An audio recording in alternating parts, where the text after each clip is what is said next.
السلام علیکم ورحمۃ اللہ وبرکاتہ. کیا حال ہے سب کا؟ الحمدللہ. نحمده ونصلی علی رسولہ الکریم. اما بعد فاعوذ باللہ من الشیطان الرجیم. بسم اللہ الرحمن الرحیم. رب اشرح لی صدری ویسر لی امری واحلل عقدۃ من لسانی یفقہوا قولی. زید بن ارقم رضی اللہ عنہ سے روایت ہے کہ نبی صلی اللہ علیہ وسلم نے فرمایا، اللہ عز و جل کی کتاب ہی اللہ کی رسی ہے، جو اس کی پیروی کرے گا وہ ہدایت پر رہے گا اور جو اسے چھوڑ دے گا وہ گمراہی پر رہے گا. تو ہم سب کے لیے لازم ہے کہ ہم اللہ کی کتاب کو پکڑے رکھیں تاکہ ہم سیدھے راستے پر رہیں، صراط الذین انعمت علیہم، ان لوگوں کے راستے پر جن پر اللہ سبحانہ تعالیٰ نے انعام کیا. قرآن مجید جو اللہ کی رسی ہے، اس کو پکڑنے کا مطلب کیا ہے کہ اس کو پڑھتے رہیں، اس کو سمجھتے رہیں، اس میں غور و فکر اور تدبر کرتے رہیں، کیونکہ کتاب کے آنے کا مقصد ہی یہی ہے. کتاب انزلناہ الیک مبارک لیدبروا آیاتہ ولیتذکر اولو الالباب. جو کتاب ہم نے آپ کی طرف نازل کی ہے بڑی برکت والی ہے تاکہ لوگ اس کی آیات میں غور و فکر کریں، اس کے اسرار کو جانیں، اس کی حکمتوں کو جانیں اور اہل عقل اس سے سبق حاصل کریں.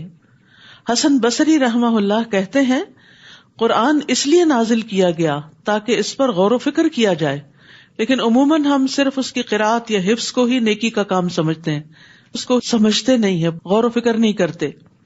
تو وہ کہتے ہیں کہ یہ نازل ہی اس لیے کیا گیا ہے کہ اس پر غور و فکر کیا جائے، اس پر عمل کیا جائے، لیکن لوگوں نے اس کی تلاوت کو اپنا عمل بنا لیا، یعنی تلاوت ہی کو کافی سمجھ لیا ہے. امام ابن تیمیہ کہتے ہیں، جو ہدایت کی غرض سے قرآن میں تدبر کرتا ہے اس کے لیے حق کا راستہ واضح ہو جاتا ہے. یحییٰ ابن سعید سے مروی ہے، وہ کہتے ہیں کہ میں اور محمد بن یحییٰ بن حبان دونوں بیٹھے ہوئے تھے کہ محمد نے ایک آدمی کو بلایا اور اس سے کہا، مجھے وہ بتاؤ جو آپ نے اپنے والد سے سنا ہے. اس آدمی نے کہا، میرے والد نے مجھے بتایا کہ وہ زید بن ثابت جو ایک صحابی تھے ان کے پاس آئے اور ان سے پوچھا کہ آپ کا 7 دن میں قرآن مکمل کر لینے کے بارے میں کیا خیال ہے، یعنی 7 منزلیں جو ہیں تو 7 دن میں پڑھ لیا جائے. زید نے کہا، یہ اچھا کام ہے، لیکن میں اسے آدھے مہینے یا 10 دن میں پڑھ کر مکمل کروں تو یہ مجھے 7 دن میں پڑھنے سے زیادہ عزیز ہے، اور آپ مجھ سے پوچھیں کہ ایسا کیوں ہے. انہوں نے کہا، میں آپ سے پوچھتا ہوں کہ ایسا کیوں ہے؟ تو زید نے کہا، اس لیے تاکہ میں قرآن میں غور و فکر کروں اور اس کے مسائل پر رک کر تدبر کروں، غور کروں. تو قرآن مجید کی تلاوت کرتے ہوئے بھی کیا کرنا چاہیے؟ رک رک کر اس پہ غور کرنا چاہیے. اسی لیے تلاوت کا معمول بھی آپ ترجمے والے قرآن مجید سے بنا لیجئے، اور خصوصاً جہاں نیچے لفظ لفظ کا ترجمہ لکھا ہوتا ہے، تاکہ پڑھتے پڑھتے آپ رک جائیں اور اللہ سبحانہ تعالیٰ آپ سے کیا کہہ رہے ہیں اس پر غور و فکر کر سکیں. کیونکہ قرآن مجید کی تلاوت اور اس کی سمجھ لازم و ملزوم ہے. قرآن کا حق ادا ہی نہیں ہوتا جب تک کہ اس کو اس مقصد کے لیے نہ پڑھا جائے جس کے لیے وہ آیا ہے. تو اللہ تعالیٰ سے دعا ہے کہ اللہ تعالیٰ ہمیں اس کی توفیق عطا فرمائے. 10واں پارہ. اعوذ باللہ من الشیطان الرجیم. بسم اللہ الرحمن الرحیم. واعلموا انما غنمتم من شیء فان للہ خمسہ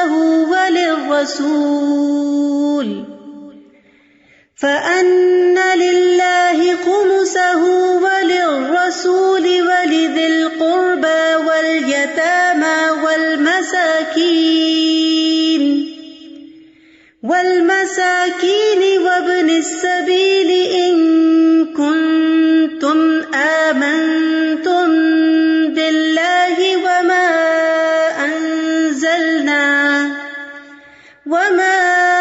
أنزلنا على عبدنا يوم الفرقان يوم التقى الجمعان والله على كل شيء قدیر. شروع کرتی ہوں اللہ کے نام سے جو بے انتہا مہربان نہایت رحم فرمانے والا ہے۔ جان لو کہ جو کچھ تم بطور غنیمت حاصل کرو تو اس کا 5واں حصہ اللہ کے لیے، رسول کے لیے اور اس کے قرابت داروں، مسکینوں اور مسافروں کے لیے ہے۔ اگر تم اللہ پر ایمان رکھتے ہو اور اس فتح و نصرت پر جو فیصلے کے دن ہم نے اپنے بندے پر نازل کی تھی، جبکہ دونوں لشکروں میں مقابلہ ہوا، اور اللہ تعالیٰ ہر چیز پر قادر ہے۔ جنگ بدر ہی کے پس منظر میں آیات نازل ہوئی ہیں۔ جنگ بدر میں مسلمانوں کو مال غنیمت حاصل ہوا۔ اس وقت مال غنیمت کے بارے میں کوئی واضح قانون نہیں تھا، اس لیے اس بنا پر مسلمانوں میں آپس میں کچھ کشمکش بھی ہوئی اور ہر ایک نے اپنا حصہ جتانے کی کوشش کی، تو اس پر انہیں آپس کے تعلقات درست کرنے کے لیے کہا گیا، اور پھر تربیت کرنے کے بعد یہاں پر وہ طریقہ بتایا جا رہا ہے کہ مال غنیمت جو جنگ میں حاصل ہوگا وہ کس طرح تقسیم ہوگا۔ مال غنیمت پچھلی امتوں کے لیے حلال نہیں تھا، لیکن رسول اللہ صلی اللہ علیہ وسلم نے فرمایا میرے لیے مال غنیمت حلال کر دیا گیا، اور اس کی تقسیم کس طرح ہوگی کہ اس کے 5 حصے ہوں گے۔ 5واں حصہ اللہ کے لیے اور رسول کے لیے۔ اللہ کے لیے صرف برکت کے لیے یہاں پر آیا، ورنہ اللہ سبحانہ تعالیٰ تو خود سارے رزق کا مالک ہے، ہر چیز کا مالک ہے، اسے تو اس مال میں سے کچھ بھی نہیں چاہیے۔ لیکن یہ کہ 5واں حصہ جو خمس ہے وہ رسول اللہ صلی اللہ علیہ وسلم اور آپ کے قرابت داروں، مسکینوں، مسافروں کے لیے، اور پھر باقی جو ہیں حصے وہ جنگ میں شرکت کرنے والوں کے لیے ہیں، جن میں سے پیادہ جو ہے، جو پیدل ہے، اس کا 1 حصہ، اور جو گھڑ سوار ہے اس کے 2 حصے، ایک اس کا اور ایک اس کے گھوڑے کا خرچہ۔ اور اس طرح مال غنیمت کو تقسیم کرنے کا قانون دے دیا گیا۔ فرمایا اگر تم اللہ پر ایمان رکھتے ہو، یعنی اس کی صحیح تقسیم کا تعلق بھی ایمان کے ساتھ ہے۔ مال غنیمت امانت ہے۔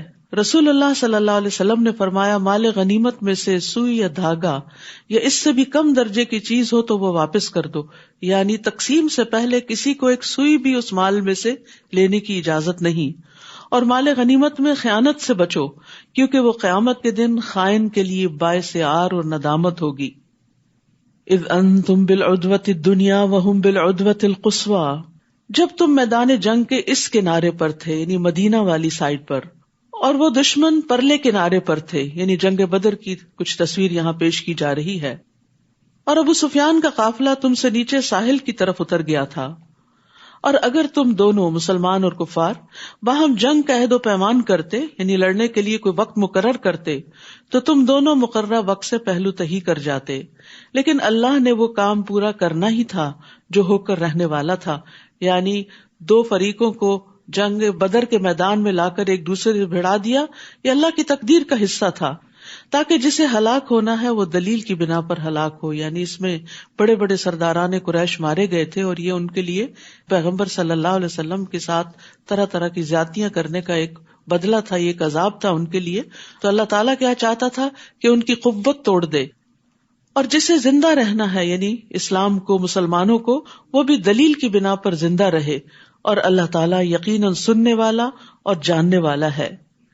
اے نبی صلی اللہ علیہ وسلم وہ وقت یاد کیجئے جب تمہارے خواب میں اللہ تعالیٰ تمہیں کافر تھوڑے دکھلا رہا تھا تاکہ مسلمانوں کا حوصلہ مضبوط رہے، اور اگر وہ آپ کو زیادہ دکھلاتا تو تم لوگ ہمت ہار دیتے اور اس معاملے میں جھگڑنا شروع کر دیتے کہ ہمیں مقابلہ کرنا بھی چاہیے یا نہیں، لیکن اللہ نے تمہیں بچا لیا۔ یقیناً وہ دلوں کے راز تک جانتا ہے اور کس طرح اللہ تعالیٰ مدد کرتا ہے، اور نبی کا خواب سچا بھی ہوتا ہے۔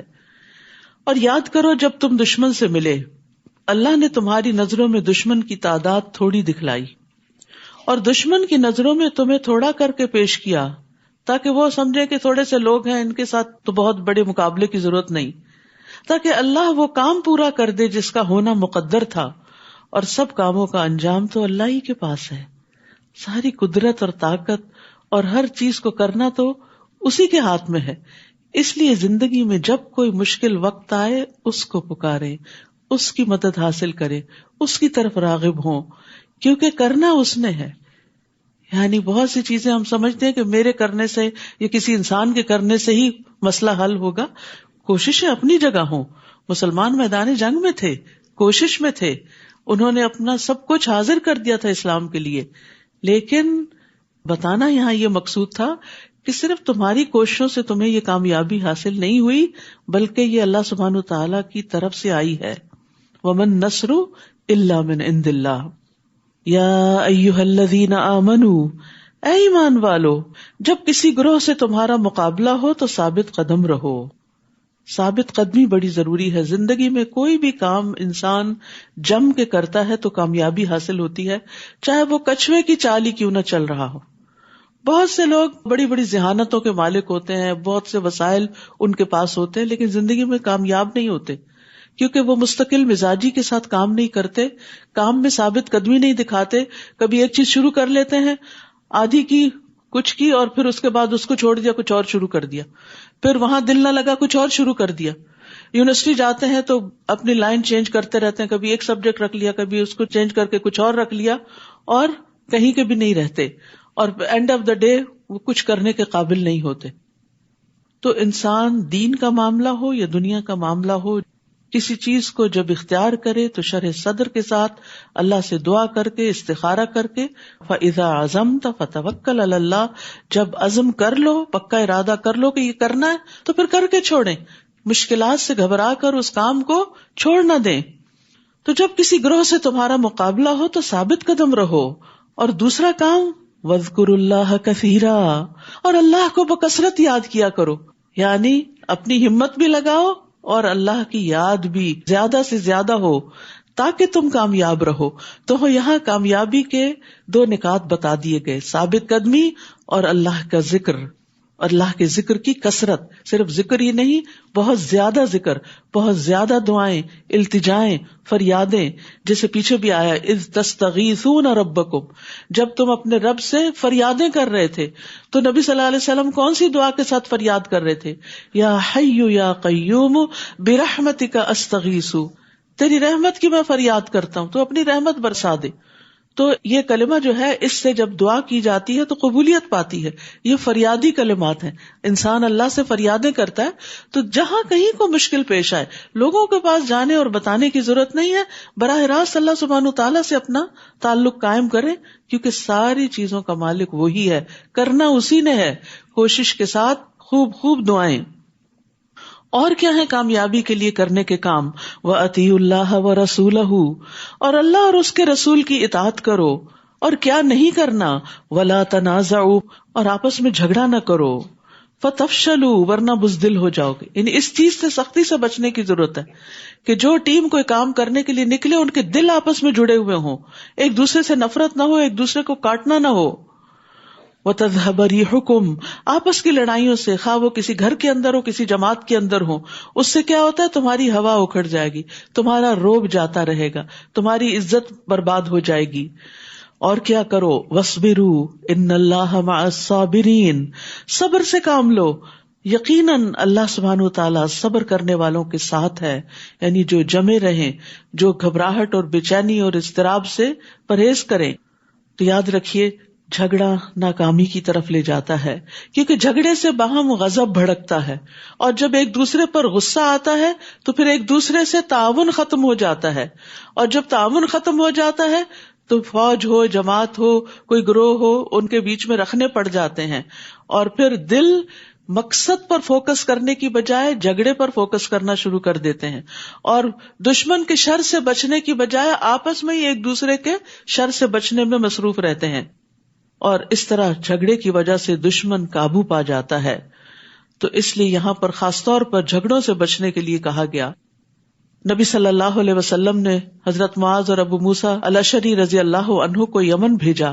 آپ نے فرمایا، لوگوں کے لیے آسانی پیدا کرنا، انہیں سختیوں میں مبتلا نہ کرنا، ان کو خوش رکھنا، نفرت نہ دلانا، اور تم دونوں آپس میں اتفاق رکھنا، اختلاف پیدا نہ کرنا. یہ وہ اس وقت کے گورنر بنا کر بھیجے گئے تھے، لیڈرز تھے. تو ایک لیڈر کے اندر یہ کوالٹی ہونی چاہیے کہ وہ اپنے ساتھیوں کو اور اپنی جماعت کو پیار کے ساتھ، محبت کے ساتھ لے کر چلے، اور ان کے لیے آسانیاں پیدا کرے. یہ نہیں کہ اب آپ کو اتھارٹی مل گئی ہے اور آپ دوسروں پر حکم چلا کر ان کی زندگی دوبھر کر دیں اور ان پر سختیاں کریں. نہیں، ان کو خوش رکھیں، نفرت نہ دلائیں، اتفاق رکھیں، اختلاف پیدا نہ کریں. یہ ہے کامیابی کی علامات. جس قوم کے اندر، جس گروہ کے اندر یہ خوبیاں پیدا ہو جاتی ہیں وہ ترقی کی منزلیں طے کرنے لگتی ہے. جابر رضی اللہ عنہ سے روایت ہے کہ میں نے نبی صلی اللہ علیہ وسلم کو فرماتے ہوئے سنا، یقیناً شیطان اس بات سے مایوس ہو چکا ہے کہ جزیرۃ العرب میں نمازی اس کی عبادت کریں، لیکن وہ ان میں لڑائی اور فساد کرا دے گا. لوگ آپس میں لڑیں گے، دین سب کا ایک ہوگا لیکن دل جدا ہو جائیں گے. تو یاد رکھیے، کسی بھی معاملے میں جھگڑا پسندیدہ نہیں. جھگڑا چھوڑنے والے کے لیے جنت کا وعدہ ہے.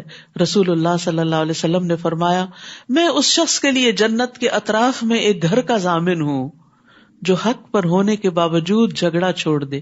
یعنی حق اس کا ہے لیکن وہ withdraw کر لے اور صلح کر لے. پھر فرمایا، اور ان لوگوں کی طرح نہ ہو جانا جو اپنے گھروں سے اتراتے ہوئے اور لوگوں کو اپنی شان دکھلاتے ہوئے نکلے. اشارہ ہے کفار قریش کی طرف کہ جو مقابلے کے لیے آ رہے تھے تو بہت دھوم دھڑاکے کے ساتھ. یہ لوگ اللہ کی راہ سے روکتے تھے اور جو کچھ وہ کرتے تھے اللہ ان کا احاطہ کیے ہوئے ہے.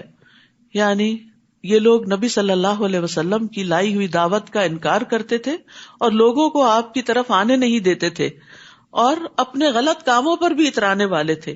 یاد رکھیے، اترانا اور فخر جتانا اللہ سبحانہ تعالیٰ کو پسند نہیں. نبی صلی اللہ علیہ وسلم نے فرمایا، جو شہرت کا طالب ہو اللہ تعالیٰ اس کی شہرت قیامت کے دن سب کو سنا دے گا. جو کوئی لوگوں کو دکھانے کے لیے کوئی کام کرے گا اللہ تعالیٰ قیامت کے دن اس کو سب لوگوں کو دکھا دے گا. یعنی اس کے دھوکے کو، اس کے فریب اور فراڈ کو سب کے سامنے کر دے گا کہ بظاہر اس نے اپنے اوپر دین کا لبادہ اوڑا ہوا تھا لیکن یہ دراصل اپنے آپ کو نمایاں کرنا چاہتا تھا. وَإِذْ زَيَّنَ لَهُمُ الشَّيْطَانُ أَعْمَالَهُمْ، جبکہ شیطان نے ان کے لیے ان کے اعمال خوشنما بنا کر دکھائے اور کہنے لگا آج تم پر کوئی غالب نہیں آ سکتا. یعنی شیطان نے نبی صلی اللہ علیہ وسلم کے دشمنوں کو، مخالف فوج کو دھوکے میں مبتلا کیا کہ تمہاری طاقت زیادہ ہے اور تمہاری شان و شوکت زیادہ ہے، مسلمان تو تعداد میں بہت کم ہیں اور ان کے پاس تو اسلحہ بھی نہیں، لہٰذا تم ہی غالب آؤ گے اور میں تمہارا مددگار ہوں. کہتے کہ شیطان بنو مدلج کے ایک لیڈر کی شکل میں آیا اور کہنے لگا کہ ہم بھی تمہارے ساتھ ہیں، تم گھبراؤ نہیں.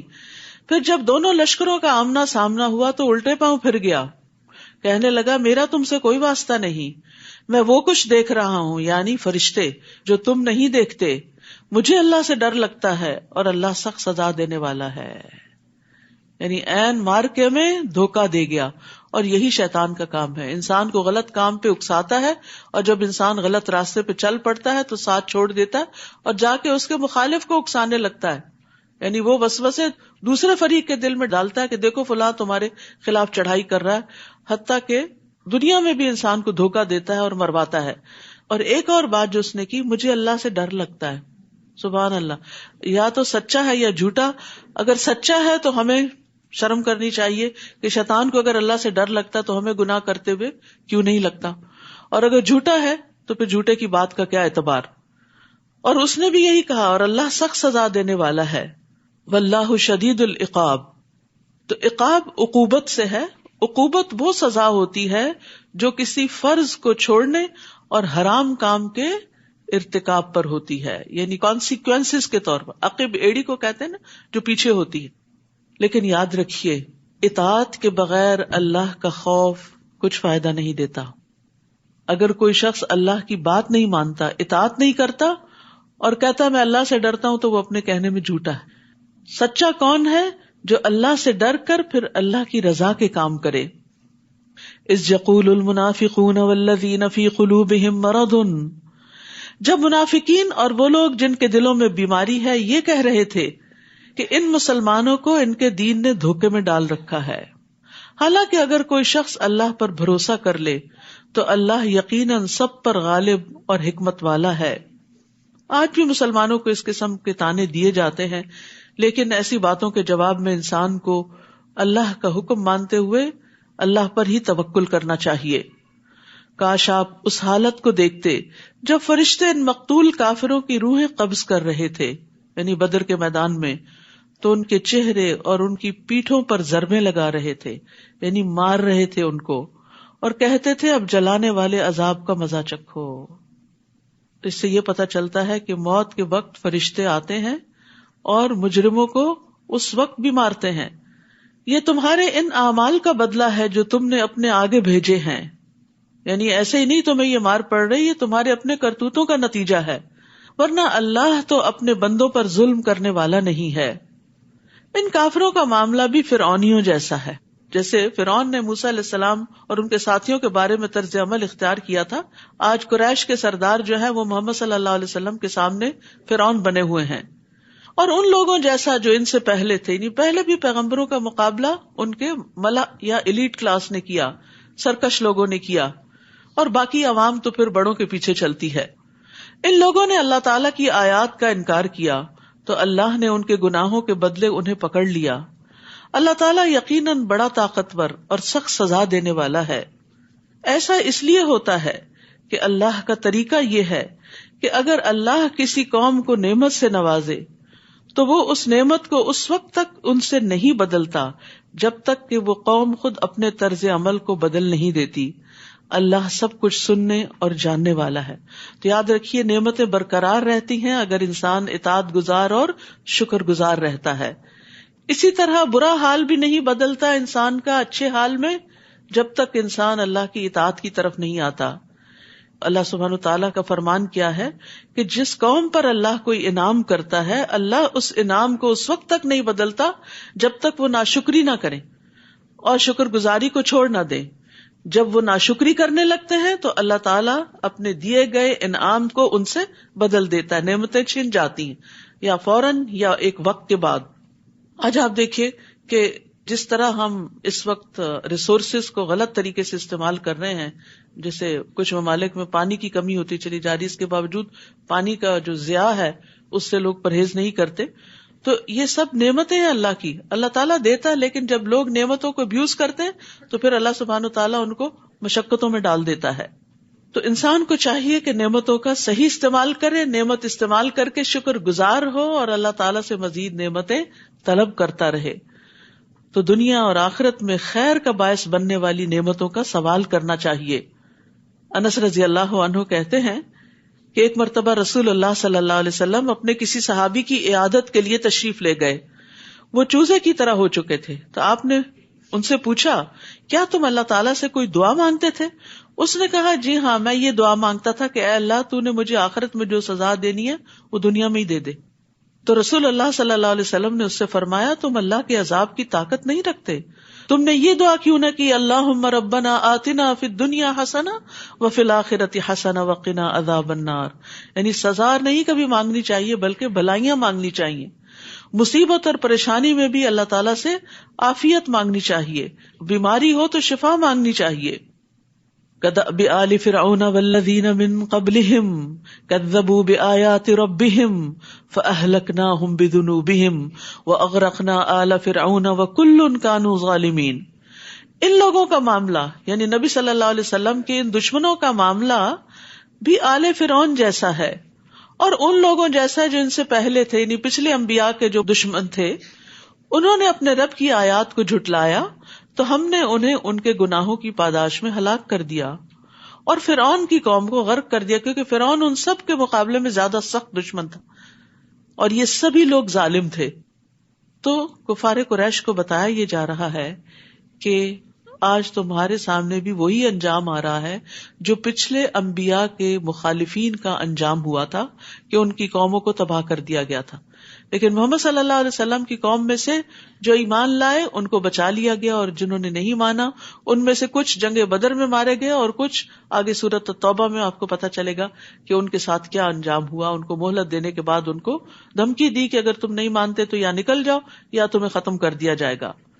اللہ کے ہاں بدترین جانور، انسان نہیں کہا، بدترین جانور وہ لوگ ہیں جنہوں نے حق کا انکار کر دیا، پھر وہ ایمان لانے پر تیار نہیں، یعنی رسول کو اپنے سامنے پا کر، قرآن کو اپنے سامنے پا کر، سارے دلائل دیکھ کر پھر بھی نہیں مانے، تو پھر ایسے لوگ انسان ہی نہیں۔ وہ لوگ جنہوں نے آپ سے عہد کیا پھر وہ ہر بار ہی اپنے عہد کو توڑ دیتے ہیں اور اللہ سے ڈرتے نہیں۔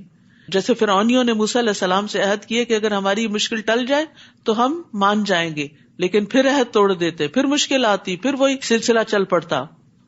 ایسے عہد شکن لوگ اگر آپ کو میدان جنگ میں مل جائیں تو انہیں عبرتناک سزا دیں تاکہ ان کے پچھلے بھی سبق حاصل کریں. اور اگر آپ کو کسی قوم سے خیانت، عہد شکنی کا خطرہ ہو تو برابری کی سطح پر ان کا معاہدہ ان کے آگے پھینک دیں، کیونکہ اللہ تعالیٰ خیانت کرنے والوں کو پسند نہیں کرتا. یعنی جن قوموں کے ساتھ معاہدے ہوں ان معاہدوں کو پورا کیا جائے. المائدہ میں بھی معاہدے پورے کرنے کا حکم دیا گیا تھا.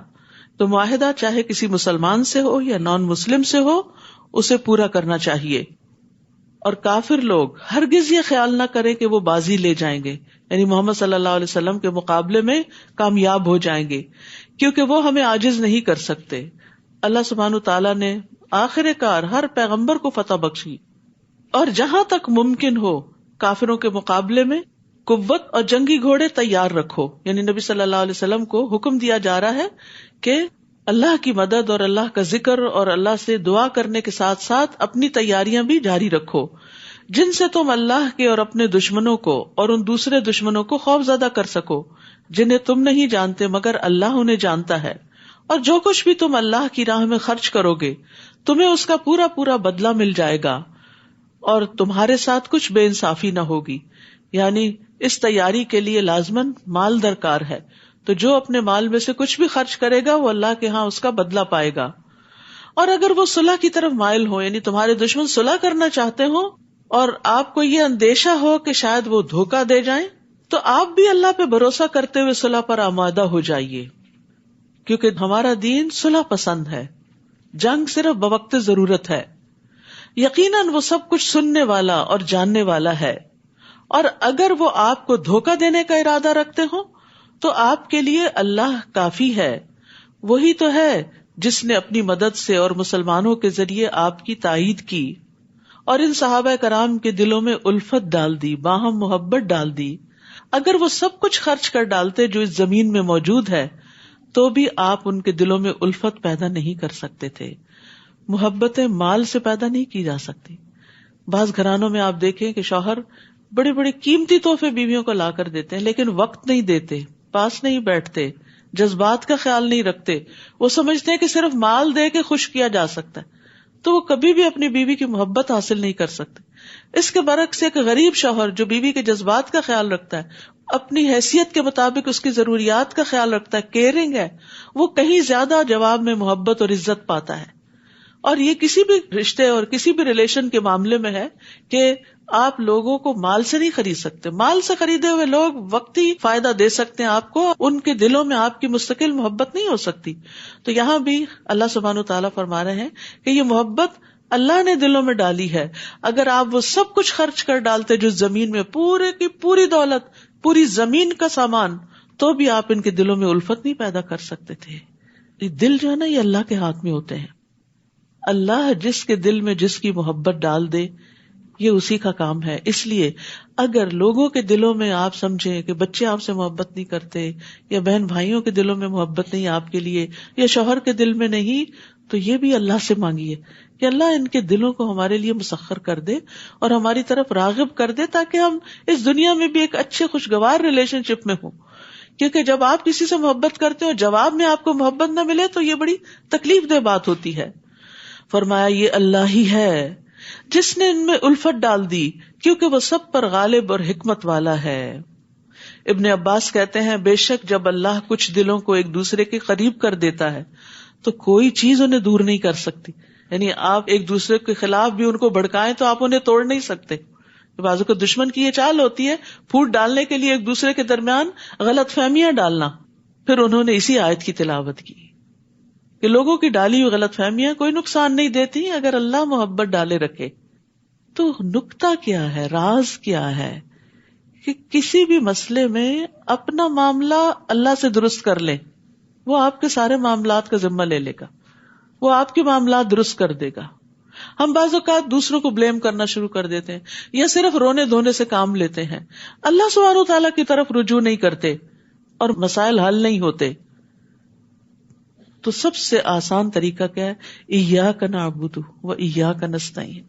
تیری ہم عبادت کر، تیرے ہم بندے ہیں، تجھ سے ہی مدد چاہتے ہیں، تو نہیں مسئلہ حل کرنا ہے، کوشش ہم کریں گے، مدد تو کرے گا. اور پھر آپ دیکھیں کیسے کیسے ونڈرز ہوتے ہیں. اور پھر یہ دعائیں بھی پڑھنی چاہیے، اللہم الف بین قلوبنا واصلح ذات بیننا واہدنا سبل السلام، آخر تک. اے اللہ ہمارے دلوں میں الفت پیدا کر دے اور ہمارے آپس کے معاملات کی اصلاح کر دے. یہ گھروں کے جھگڑے فساد میں بڑی بہترین دعا ہے.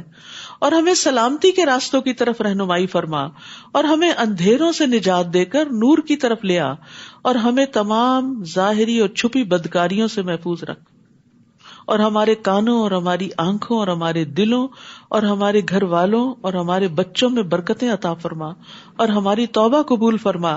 بلا شبہ تو بہت زیادہ توبہ قبول کرنے والا ہے اور رحمت کرنے والا ہے، اور ہمیں اپنی نعمتوں کا شکر کرنے والا بنا دے اور ان کی تعریف کرنے والا اور ان کو قبول کرنے والا بنا دے اور ان نعمتوں کو ہم پر مکمل فرما دے.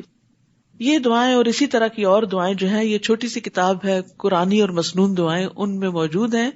آپ اپنا روز کا معمول بنا لیں کہ شروع سے لے کے آخر تک اس کو 4 دن میں پڑھیں، ہفتے میں پڑھیں، روز کا 1 صفحہ پڑھیں، کچھ نہ کچھ دعائیں. اس طرح آپ دیکھیں ساری اچھی اچھی دعائیں آپ مانگ لیں گے.